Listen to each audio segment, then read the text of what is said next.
Forces institute Bahawalpur में आप सबको वेलकम करते हैं। असिस्टेंट डायरेक्टर फिशरीज़ के सेशन में आज हमारा लेक्चर नंबर 37 है। बाकी 2 लेक्चर्स रहते हैं, 3 बल्कि 40 तक हमारे लेक्चर्स हैं। उसके बाद मंडे से इंशाल्लाह टेस्टिंग शुरू हो रही है। टॉपिक वाइज जो है MCQs इम्पॉर्टेंट जो हैं वो सारे शेयर किए जाएंगे, उनके लेक्चर्स होंगे और तकरीबन हर दूसरे या तीसरे दिन आपका टेस्ट हुआ करेगा। तो 19 से इंशाल्लाह प्रॉपर टेस्टिंग होगी, जहाँ पे फिर आपको पता चलेगा आपकी तैयारी कितनी हो चुकी है। तो खैर, बगैर कोई टाइम वेस्ट किए हम अपने लेक्चर की तरफ चलते हैं। असिस्टेंट डायरेक्टर फिशरीज़ के लेक्चर में आज हमारा लेक्चर 37 है, जिसमें हमने आज डिस्कस करना है बच्चों प्रिजर्वेशन ऑफ फिश, कि फ़िश को प्रिजर्व कैसे किया जाता है। तो फ़िश या जो हम कहते हैं कि उसको ज़िंदा पकड़ा जाता है या बेहोश करके, ठीक है, उसको क्या किया जाता है फिर प्रिजर्व करने के लिए फार्मालिन के 10% जो सोल्यूशन है उसके अंदर इसको रख दिया जाता है, ठीक है। और जिस कंटेनर के अंदर फार्मालिन 10% है, 10% सोल्यूशन है फार्मालिन का, उस कंटेनर के अंदर उस टैंक को फिर क्या कर लिया जाता है, किसी कपड़े के साथ या किसी लेड के साथ क्या कर दिया जाता है, बंद कर दिया जाता है, ताकि वो जो फिश है वो बाहर ना आ सके। तो जैसे ही फार्मालिन के 10% सोल्यूशन वाले टैंकर में, कंटेनर में उस फिश को रखा जाता है, तो तकरीबन 4 से 5 घंटे के बाद वो जो फिश है वो प्रिजर्व होना शुरू हो जाएगी, क्योंकि वो हार्ड हो जाएगी पहले, फिर जो है ना वेल प्रिजर्व्ड हो जाएगी, अच्छे तरीके से प्रिजर्व हो जाएगी। और ये जो फार्मालिन है ये क्या करता है कि उनकी जो बोनी स्ट्रक्चर है उसको सॉफ्ट कर देता है, ठीक है। और इसके अलावा जो है ना जो उनके बोनी टिश्यूज़ हैं उनको भी सॉफ्ट कर देता है। तो ये फार्मालिन का काम होता है। तो फार्मालिन के अंदर जो है वो जो फिश है उसको प्रिजर्व किया जाता है, 10% सोल्यूशन होता है फार्मालिन का, ठीक है। और उसके बाद क्या होता है कि जैसे ही फार्मालिन के सोल्यूशन में फिश को प्रिजर्व किया जाता है, तो उसकी वजह से क्या होता है कि वो जो फिश है वो ऐसा ऐसा उसकी डेथ हो जाती है और उसके जो फिन्स हैं और जो रेज हैं वो एक्सपैंड होना शुरू हो जाते हैं, ठीक है। अब वो एक्सपैंड इस वजह से होते हैं ताकि बाद में उसकी आइडेंटिफिकेशन आसानी से की जा सके। तो fish preserved in formalin die slowly by expanding its fin and rays which helps in identification, कि वो फिश जो है वो ऐसा ऐसा डेथ हो, क्योंकि उसके जो फिन्स और रेज हैं वो क्या होना शुरू हो जाते हैं, एक्सपैंड होना शुरू हो जाते हैं। Marine fishes can be preserve in 2 to 4% formalin solution. जो मेराइन फिशेज हैं, समंदर वाली मछलियां हैं, उनमें उनको प्रिजर्व करने के लिए 2 से 4% फार्मालिन सोल्यूशन लिया जाता है। लेकिन जो फ्रेश वाटर है मोस्टली उनमें फार्मालिन कितना होता है, डिल्यूट फार्मालिन 10% सोल्यूशन होता है हमारे पास। तो फिश को प्रिजर्व करने के लिए फार्मालिन का इस्तेमाल किया जाता है। अब इसके अलावा देखा जाए तो ये डिपेंड करता है फिश की लेंथ के ऊपर, कि फिश की जो लेंथ है वो कितनी है, तो उसी मुताबिक उसको जो है प्रिजर्व किया जाता है फार्मालिन के सोल्यूशन में। अब अगर हम कहते हैं कि जो फिश है, सबसे पहला पॉइंट कि 10 सेंटीमीटर से अगर वो कम है, तो सीधी सी बात है वो छोटी सी फिश है, 10 सेंटीमीटर से कम है, तो उसको क्या किया जाता है, आप कह सकते हैं फार्मालिन के जो सोल्यूशन है, फार्मालिन 10% का जो उसके अंदर मुकम्मल तौर पर उसको डाल दिया जाता है और वो प्रिजर्व हो जाती है। अगर 10 सेंटीमीटर से ऊपर है, उससे ज़्यादा है फिश, तो क्या किया जाता है, जो उसको एब्डोमिनल वाल होती है उसको सीजर या नाइफ की मदद से थोड़ा सा कट दिया जाता है, ठीक है, ताकि उसके जो अंदर वाले हिस्से, इंटरनल जो ऑर्गन्स हैं, वहाँ तक फार्मालिन को पहुँचाया जा सके, क्योंकि फार्मालिन जाएगी अंदर तो वो जो फिश है उनको क्या कर देगी, प्रिजर्व कर देगी। सॉरी, जो फार्मालिन है वो फिश को क्या कर देगी, प्रिजर्व कर देगी। जो तो बड़ी अगर है 10 सेंटीमीटर से ज़्यादा, तो उसको थोड़ा सा काट दिया जाता है, फिर वहाँ से जो है ना उसके जो पेक्टोरल और पेल्विक फिन है मोस्टली वहाँ से काट दिया जाता है। तो वहाँ से क्या किया जाता है, फार्मालिन को भेजा जाता है, ताकि जो इंटरनल ऑर्गन्स हैं उनको क्या किया जा सके, प्रिजर्व किया जा सके। अगर आप बहुत ज़्यादा गहरा कट देंगे तो वो उनकी एलिमेंट्री कैनाल को नुकसान पहुंचा सकता है, तो फिश जो है वो फिर प्रिजर्व नहीं हो सकती। तो थोड़ा सा कट देना है अगर 10 सेंटीमीटर से ज़्यादा फिश है तो। इसके अलावा अगर फिश है 30 सेंटीमीटर से भी बड़ी, मतलब बहुत बड़ी फिश है, तो फिर उसके लिए क्या किया जाता है, अगर 30 centimetre should be injected undiluted formalin in several places along the abdomen with the help of hypodermatic syringes and needles। तो सिरिंज और नीडल्स की मदद से, syringes की मदद से अनडिल्यूटेड जो फार्मलिन है वो इंजेक्ट की जाती है। ठीक है, अगर फ़िश जो है वो 30 सेंटीमीटर मतलब बड़ी फ़िश है तो अनडिल्यूटेड फार्मलिन जो है वो क्या की जाती है, मुख्तलिफ प्लेसेस के अंदर जो उसके जो एब्डोमन है, जो फ़िश है उसके मुख्तलिफ हिस्सों में सिरिंजेस की मदद से क्या किया जाता है, उस फार्मलिन को इंजेक्ट किया जाता है। ठीक है, मोस्टली जो है अगर देखा जाए तो वो कहता है कि जो हमारे पास belly should be slit at several places with 2 to 5 centimetre long incision. तो 2 से 5 सेंटीमीटर जो है आप कह सकते हैं सिरिंज जो अंदर की तरफ इनको लगाई जाती है मुख्तलिफ प्लेसेस पे, क्योंकि फार्मलिन पहुंचाना है, उसने जाके प्रिजर्व करना है इंटरनल ऑर्गन्स को। ठीक है, तो जैसे ही फार्मलिन इसके अंदर जाती है तो इसको तकरीबन हम कहते हैं 4 दिन तक जो है ना फार्मलिन में रखा जाता है। उसके बाद जो बड़ी फिशेज़ है उनकी बात हो रही है, फार्मलिन के सोल्यूशन में 4 दिन रखा जाता है, फिर वहाँ से उनको निकाल के पानी में उसको क्या किया जाता है, वॉश किया जाता है 3 से 4 घंटे, और उसके बाद 75% इथाइल अल्कोहल को इस्तेमाल करते हुए वो जो फ़िश है उसको क्या किया जाता है, प्रिजर्व किया जाता है। तो फ़िश को प्रिजर्व करने के लिए अल्कोहल वगैरह भी बच्चों इस्तेमाल होते हैं। ठीक है, तो ये समरी आपको बता दी है, आप इसके आप मेन पॉइंट्स बना लेने हैं ना, ये नहीं कि आपने टू द पॉइंट ये ऐसी वर्डिंग लिख लेनी है, नहीं, आप अपने नोट्स साथ तैयार कर लेना। जिस तरीके से मैं बता रहा हूँ कि 30 सेंटीमीटर लंबी फ़िश है तो उसको क्या किया जाता है, अनडिल्यूटेड फार्मलिन जो है ना सिरिंजेस की मदद से दिया जाएगा। 2 से 5 सेंटीमीटर जो है ना सिरिंजेस अंदर तक जाती हैं। ठीक है, और इसके अलावा जो है वो जो फ़िश है वो अल्कोहल में भी प्रिजर्व की जाती है कि 4 दिन फार्मलिन के सोल्यूशन में रखेंगे, फिर उसको 4 से 5 घंटे धो के 75% इथाइल अल्कोहल के अंदर उसको स्टोर कर देंगे। अगर बहुत बड़ी फ़िश है तो उसको क्या किया जाता है, फिर उसके टुकड़े भी कर दिए जाते हैं, मतलब मुख्तलिफ हिस्सों को हाफ करके या 9/10 पार्ट करके उनको भी प्रिजर्व कर दिया जाता है स्टोरेज कंटेनर्स के अंदर। ठीक है बच्चों, तो ये हम कह सकते हैं हमारे पास क्या होता है, प्रिजर्वेशन ऑफ फिश। और इथानॉल हो गया, प्रोपानिल, तो ये एसोप्रोपानोल और एसोप्रोपानोल के अलावा एथेनॉल, ये भी हम कह सकते हैं जो स्केलेटल है स्ट्रक्चर फिशेस का, जैसे ओटोलिथ है, ये आगे मैं अभी हमारा नेक्स्ट वर्टिब्रल कॉलम आने वाला है टॉपिक, तो उसमें मैं ये डिटेल से बताऊंगा। तो ढांचे को, फिश के जो ढांचा है उसको स्टोर करने के लिए एथेनॉल और प्रोपानॉल जो है उसको क्या किया जाता है, इस्तेमाल किया जाता है। ठीक है, अगर आपने शॉर्ट डिस्टेंसेस पे फ़िश को जो है ना उसको ट्रांसपोर्ट करना है तो प्लास्टिक बैग्स में फार्मलिन डाल के ऊपर जो है ना कोई कपड़ा या कॉटन दे के आप उसको ट्रांसफ़र कर सकते हैं।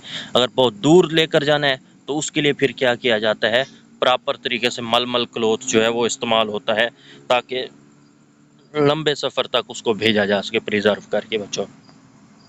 तो ये है जी हमारे पास प्रिजर्वेशन ऑफ फ़िश, के फ़िश को प्रिजर्व किस तरीके से किया जाता है। उसके बाद है जी हमारे पास मेजरमेंट ऑफ फ़िश। अब फ़िश को मेजर करने के लिए क्या है, बेसिकली स्केल इस्तेमाल होता है। अब यहाँ पे आप देखें तो ये स्केल आपको नज़र आ रहा है। ठीक है, इसके नीचे क्या है, मेजरिंग बोर्ड, या आप कह सकते हैं इसकी क्या है, बेस है, और उसके ऊपर जो है बेस के ऊपर स्केल बना हुआ है, और दूसरी साइड पे देखें जो उसका क्या है, नोज़ प्लेस है जिसे हेड बोर्ड भी कहते हैं। तो नोज़ प्लेस है या जिसे हेड बोर्ड कहते हैं। ठीक है, और उसके ऊपर बेस के ऊपर इसका स्केल बना हुआ है।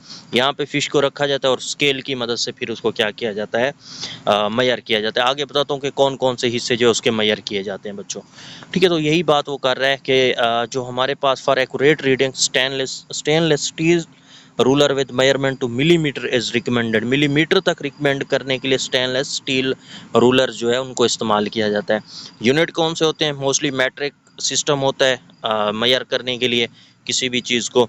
ठीक है, और measuring linear dimension of whole और part of fish is probably most widely use technique in fish biology studies. तो फिश बियोलॉजी स्टडी के लिए मेजरिंग किस चीज़ को की जाती है, लीनियर डिमेंशन, उसकी मतलब पूरी डिमेंशन, ये पूरी आप कह सकते हैं सतह को देखा जाता है। ठीक हो गया बच्चों। तो length measurement of fish, length की बात करें तो यहाँ पे वही सारी बातें बताई हुई हैं उसने कि बेस है, उसके ऊपर स्केल लगा हुआ है, और उसके जो है ना फिर क्या लगा हुआ है ऊपर, नोज़ ब्लॉक है या नोज़ प्लेस है, या आप इसे हेड बोल्ट भी कह सकते हैं। तो यहाँ पे फ़िश को रख के क्या किया जाता है, प्रिजर्व की मैयर किया जाता है। और इसके अलावा क्योंकि यहाँ पे जो है ना फ़िश इधर उधर जाएगी तो उसको मैयर करना मुश्किल होता है, तो फिर बाज़ औक़ात नारकोटिक्स वगैरह या रिलैक्सेंट जो इंजेक्शंस हैं वो लगाए जाते हैं ताकि फ़िश को हैंडल करना आसान हो जाए। तो ये है, इस तरीके से हम कह सकते हैं बच्चों फ़िश को क्या किया जाता है, मैयर किया जाता है। अच्छा, उसके बाद है मार्फोमेट्रिक मेजरमेंट। मार्फोलॉजी से है, स्ट्रक्चर है, तो उसकी एक्सटर्नल स्ट्रक्चर को कैसे मेजर कर सकते हैं, तो मुख्तलिफ है। अब यहाँ पे डायग्राम में तो आपको खैर वाज़ेह नहीं होगा, यहाँ पे मैं आपको वर्डिंग में समझा देता हूँ कि अगर हमने बॉडी वेट जो है फ़िश का, कि फ़िश का जो बॉडी वेट है उसको अगर हमने मेजर करना है तो उसको कहाँ से कहाँ तक मेजर करेंगे। Fish after collecting from water were weighed on an electric balance nearest to 0.1 gram. तो 0.1 ग्राम तक जो इलेक्ट्रॉनिक बैलेंस है, मतलब जो हम कह सकते हैं तराजू है, इलेक्ट्रिक तराजू, उसके ऊपर उस फ़िश को कलेक्ट करके रखेंगे। 0.1 ग्राम से हम देखेंगे और देखेंगे कि वो जो बॉडी है, वो जो फ़िश है, उसका वज़न कितना है। ठीक है, तो ये हमारे पास मेजरमेंट होती है। अगर हमने कार्डुअल फिन जो है उसकी लेंथ देखनी है तो उसकी लेंथ कहाँ से कहाँ तक होती है। It was measured from the base of caudal fin to height of caudal fin. तो कैजुअल फिन की बेस से लेकर उसकी हाइट तक जो मेजरमेंट है उसे कैजुअल फिन लेंथ कहते हैं। ठीक है, और ये किसकी मदद से मेजर की जाती है बच्चों, वर्नियर कैलिपर की मदद से। दूसरा है हमारे पास कैजुअल पेडेंकल लेंथ। इसको कहाँ से कहाँ मेजर किया जाता है। It was measured from the posterior base of anal fin. Anal fin की जो पोस्टीरियर बेस है वहाँ से लेकर बेस ऑफ कार्डुअल फिन की बेस तक, ये जो सारी मेजरमेंट है इसको क्या कहते हैं, कैजुअल पेडेंकल लेंथ कहा जाता है। ठीक है, और कैजुअल पेडेंकल विड्थ जो है वो लंबाई थी। अब चौड़ाई कैसे मेजर होगी। It was measured from the shortest height of caudal peduncle between the end of anal fin and the origin of caudal fin. जहाँ पे कैजुअल फिन ओरिजिन हो रही है और जहाँ पे एनल फिन एंड हो रही है, वहाँ पे जो हाइट है उस तक, उस हाइट को मेजर करना क्या कहलाता है, कैजुअल पेडेंकल हमारे पास विड्थ कहलाती है। और इसके लिए भी क्या होता है, वर्नियर कैलिपर इस्तेमाल किया जाता है। ठीक है, यहाँ पे उसने मुख्तलिफ पार्ट्स जो हैं वो दिखाए हुए हैं कि किस किस तरीके से हम उनको मेजर कर सकते हैं। ठीक हो गया बच्चों। अच्छा, उसके बाद नेक्स्ट बात करें तो हमारे पास क्या है, हमारे पास है जी प्रो कॉर्बिटला लेंथ और प्रो कॉर्बिटला लेंथ जो है, प्रो ऑर्बिटला लेंथ। अब प्रो जो है ऑर्बिटला लेंथ जो है इसको कहाँ से कहाँ तक, it was measured from tip of snout की जो टिप है वहाँ से लेकर anterior hard margin of orbit जो है वहाँ तक अगर मेजर करेंगे तो वो क्या होगी, प्रो ऑर्बिटला लेंथ। और इसको जो है it was measured by vernier calliper, ये भी वर्नियर कैलिपर से है क्या होती है, मेजर होती है। उसके बाद है पोस्ट ऑर्बिटल लेंथ।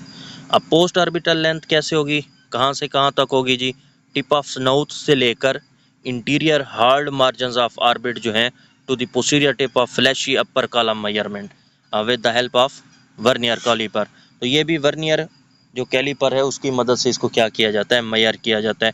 कहाँ से कहाँ तक, टिप ऑफ स्नोट से लेकर इंटीरियर हार्ड मार्जिन तक। फिर है जी हमारे पास हेड की जो डेप्थ है, it was taken as a perpendicular distance between the ventral side of head से लेकर हम कह सकते हैं distance between the ventral side of head. तो वेंट्रल साइड ऑफ हेड जो है उसको जब मेजर करेंगे तो ये हेड डेप्थ होगी हमारे पास, ये भी वर्नियर कैलिपर से। उसके बाद है पेक्टोरल फिन लेंथ। तो ये कहाँ से कहाँ तक होती है, length of longest fin ray of pectoral fin. Pectoral fin का जो सबसे लॉन्गेस्ट फिन रे है उसकी जब लेंथ मेजर करेंगे तो ये कहलाएगी जी पेक्टोरल फिन लेंथ, ये भी vernier calliper. Pectoral fin base क्या होगी, first ray of pectoral fin and last fin ray.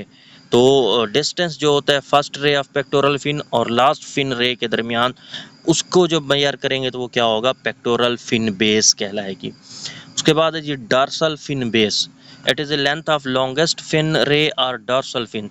तो लॉन्गेस्ट फिन रे या डॉर्सल फिन जो है उसके क्या कहते हैं, डॉर्सल फिन बेस। यहाँ भी क्या इस्तेमाल होता है, वर्नियर कैलिपर इस्तेमाल होता है। उसके बाद है जी total length. It is measure of body length from tip of the longest jaw to longest part of caudal fin. तो हमारे पास लॉन्गेस्ट जॉ मतलब स्नोट से लेकर उसके जो कॉर्डल फिन है वहाँ तक अगर मेजर कर रहे हैं तो वो टोटल लेंथ कहलाती है। स्टैंडर्ड लेंथ है length from snow to origin of caudal fin, तो स्नो से लेकर कार्डुअल फिन। अच्छा ये एमसीक्यूज आया था पिछली दफ़ा कि जो स्टैंडर्ड लेंथ है वो कहाँ से कहाँ होती है, तो स्नोट से लेकर ओरिजिनल आप कह सकते हैं ओरिजिन ऑफ कैजुअल फिन, जहाँ पे कैजुअल फिन ओरिजिनेट होते हैं वहाँ तक, और जहाँ से स्नोट शुरू होती है इस दौरान जो लेंथ है उसे स्टैंडर्ड लेंथ कहा जाता है। फोर्कड लेंथ है, ये कहाँ से कहाँ होती है, length of snout to the point of bifurcation of caudal fin, तो बाइफर्केशन कैजुअल फिन तक का क्या होगी, फोर्कड लेंथ होगी। हेड लेंथ क्या होती है, length of snout of posterior part of upper column, तो जो स्नोट की हम कह सकते हैं लेंथ है पोस्टीरियर पार्ट में अपर कॉलम के अंदर वो क्या है, हेड लेंथ है। और स्नोट लेंथ क्या है, length from snow to anterior most margin of eyes. Eye diameter क्या है, maximum length of eye orbit from one margin to other margin. इसी तरीके से इंटर ऑर्बिटल लेंथ क्या है, distance between two dorsal most orbit of eye. Simple सी बातें हैं, इनको आप साथ नोट करते जाएंगे तो आपकी सारी चीज़ें साथ साथ क्लियर हो जाएंगी।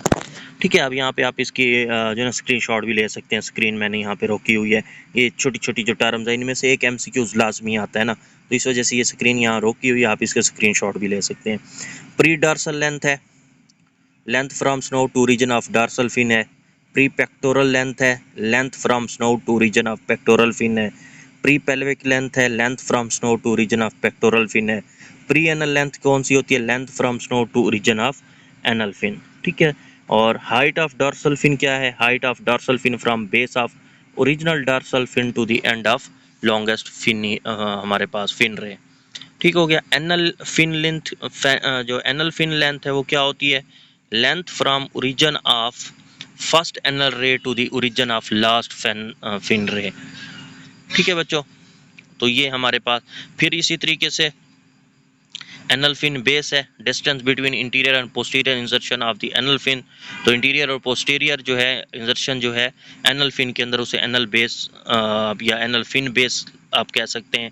बॉडी लेंथ क्या है, maximum vertical length of body जो है उसे बॉडी लेंथ कहते हैं। कार्डुअल डेप्थ क्या है, maximum vertical length of the body जो है वो कार्डुअल डेप्थ कहलाती है। उसके बाद कार्डुअल लेंथ क्या है, टोटल लेंथ, स्टैंडर्ड लेंथ जो है वो क्या कहलाती है, कार्डुअल लेंथ कहलाती है। उसके बाद है बच्चों body depth, it is the most swollen portion of the body and measured with the help of wooden measuring scale. उसके बाद है जी girth length, it was determined by drawing a string around the fish at its widest point, marking where the string overlap and the measuring the distance between overlapping two point at conventional rule. ठीक है, तो इसे girth length कहा जाता है। और pelvic fin length क्या है, it was taken from interior part of junction with the body to interior tip of the fin, it was measured with the help of vernier caliper।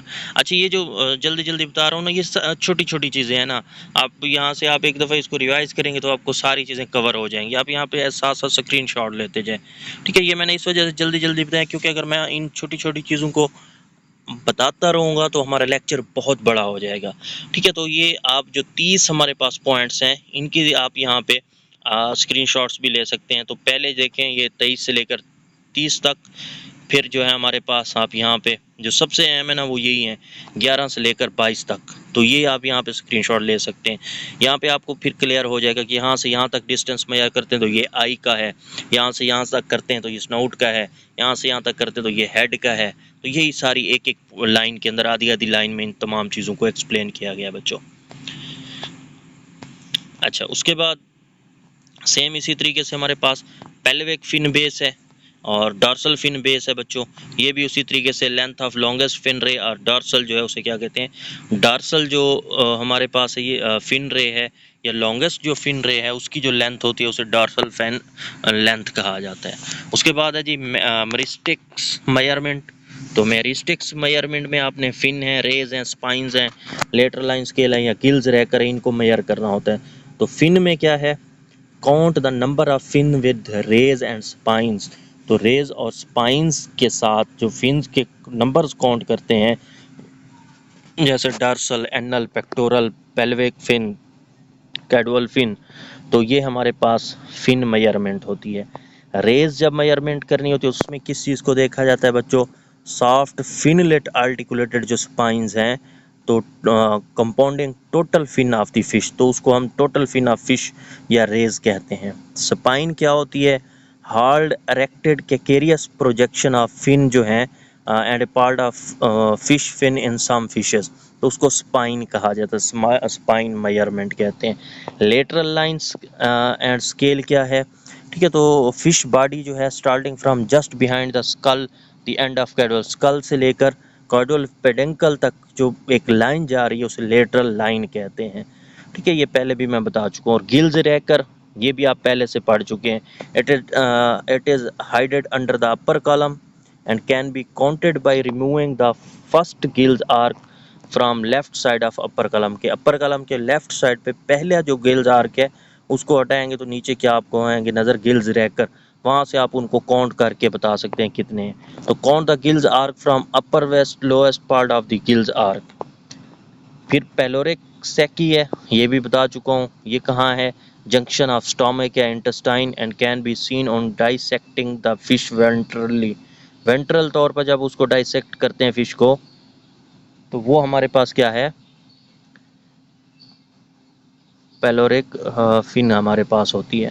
ठीक है, और vertebral column क्या है? Vertebrae can be counted by any technique after removing the muscles. तो vertebral column जो है ये क्या होती है? वर्टिब्री कैन बी काउंटेड, तो वर्टिब्री काउंट की जाती है, कितनी वर्टिब्री हैं? तो ये हमारे पास वर्टिब्रल कॉलम जो है आफ्टर रिमूविंग द मसल्स को रिमूव करके, तो ये आपके पास क्या है बच्चों? वर्टिब्रल कॉलम को मेजर करना है। तो ये सारी मेजरमेंट है जो मुख्तलिफ तरीक़ों से होती है। आई होप कि आपको ये चीज़ें क्लियर हो गई होंगी। फिर भी अगर आपको कहीं पे कोई गड़बड़ लग रही है या कोई मसला आ रहा है बच्चों, तो आप मेरे साथ फिर डिस्कस कर सकते हैं। इसकी जो PDF वगैरह है वो भी मैं साथ में शेयर आप लोगों के साथ कर दूंगा, ताकि आप लोगों के लिए मज़ीद जो है आसानी हो सके। तो ये था बच्चों आज का हमारा टॉपिक। ठीक है, ये आधी आधी लाइन है, इनको अच्छे तरीके से कवर करना है। ये इनके जो है ना MCQs जो हैं वो आते हैं पेपर के अंदर। ठीक है बच्चों, तो ये है जी मेजरमेंट। उसके बाद हमने उसकी एज डिटर्मिनेशन पढ़नी है फ़िश की, और उसके बाद हमने वर्टिब्रल कॉलम और रिब्स को देखना है, और आखिर में जो एक दो मेन हमारे पास पॉइंट्स रहते हैं उनको हम 40 लेक्चर के अंदर डिस्कस करेंगे, चला जो हमारा 40 नंबर पे होगा। तो ये था बच्चों आज का टॉपिक। उम्मीद है आपको क्लियर हो गया होगा। नहीं कुछ समझ आई या कोई गड़बड़ हो रही है तो वो आप मेरे साथ व्हाट्सएप पे रब्ता कर सकते हैं। ये नंबर आपके पास नज़र आ रहा है स्क्रीन पे।